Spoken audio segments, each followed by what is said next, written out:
Clean mounting surface with a cloth and rubbing alcohol. Mount to smooth surface with at least 12 inches of space. Remove cover and plastic tab. Remove red liner. Press strip onto back of mounting cover. Remove the black liner.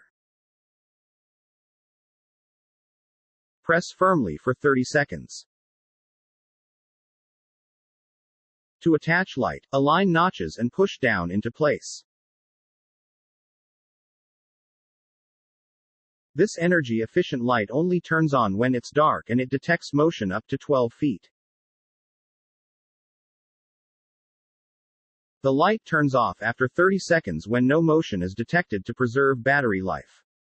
You can rotate the lens to aim the light where it's needed most.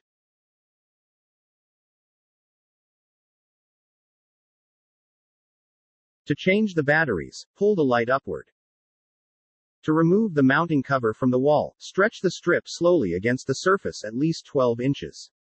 Never pull the strip away from the surface. Instead, pull along the surface.